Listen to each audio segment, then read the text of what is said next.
ভাই ও বোনেরা, আপনারা কি কখনো কোনো ক্ষুধার্ত মানুষের দিকে সত্যি তাকিয়ে দেখেছেন?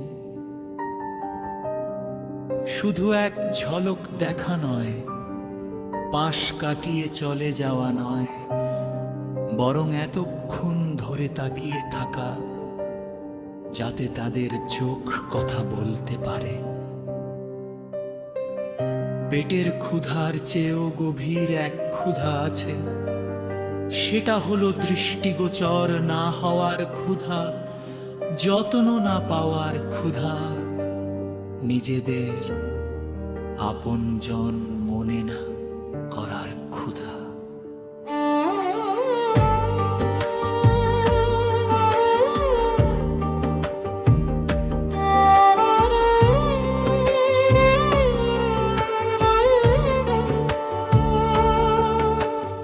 আজকের সুষমাচারে শিষ্যরা একটি সমস্যা দেখতে পায়,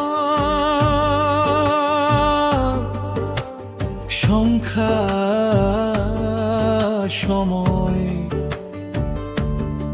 আয়োজন। অনেক বেশি মানুষ, খুব কম খাবার, দিনের অনেক দেরি হয়ে গেছে। যিশু অন্য কিছু দেখেন,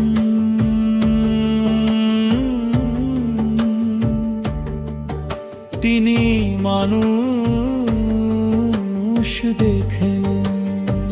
সে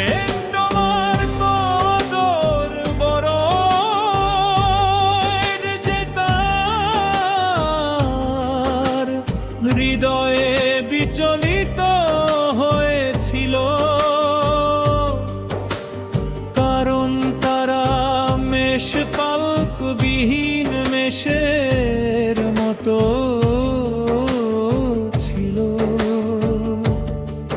সেই একই জনতা আজও আমাদের মাঝে আছে, ট্রাফিক সিগন্যালে, চায়ের দোকানে,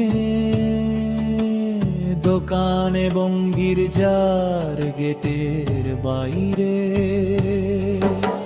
শিশুরা গাড়ির জানালায় টোকা দিচ্ছে, বৃদ্ধদের হাত সাহায্যের জন্য প্রসারিত। তরুণ জীবনগুলো তাদের বয়সের তুলনায় অনেক ভারী বোঝা বহন করছে। কখনো কখনো আমরা দ্বিধান্বিত হই, কখনো কখনো সন্দিহান হইনি, কখনো কখনো আমরা অভিভূত হয়ে পড়ি। কিন্তু একটি বিষয় সত্য থেকে যায়, যিশু তাদের দেখেন। আর যখন যিশু দেখেন,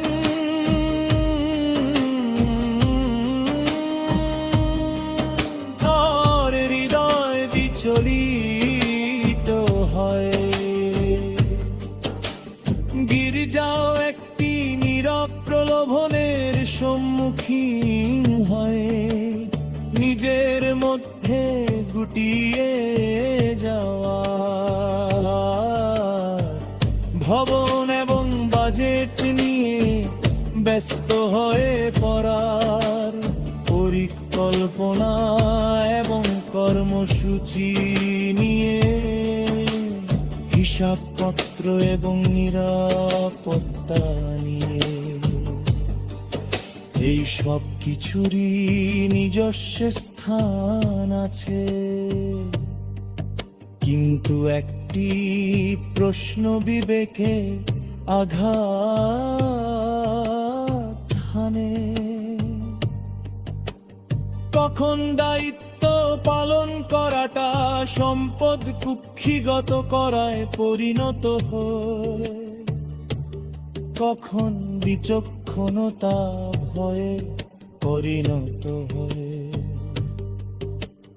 কখন আমরা প্রতিষ্ঠানকে রক্ষা করি, আর খ্রিস্ট ক্ষুধার্ত অবস্থায় দরজায় অপেক্ষা করেন। শিষ্যরা একটি বুদ্ধিদীপ্র সমাধান দে, তাদের বিদায় করে দিন। তাদের নিজেদের ব্যবস্থা নিজেদেরই করতে দিন।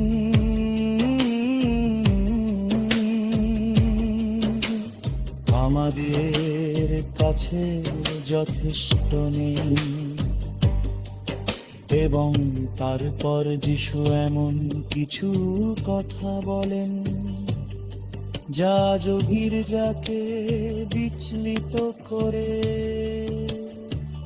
তোমরাই তাদের খেতে দাও।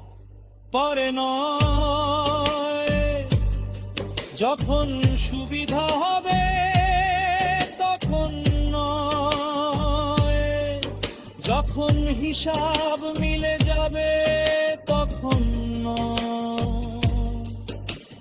তোমরা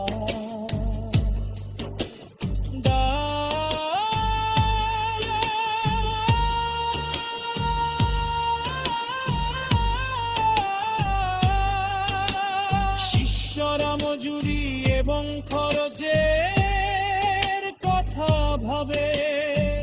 যিশু একটি ভিন্ন প্রশ্ন করেন, তোমাদের কাছে কি আছে? 5টি রুটি, 2টি মাছ, প্রায় কিছুই না। তবুও যিশু তাদের জানেই তা দিয়ে শুরু করেন না। তিনি তাদের যা আছে তা দিয়ে শুরু করেন। তারা তা নিয়ে আসে এবং তিনি তা গ্রহণ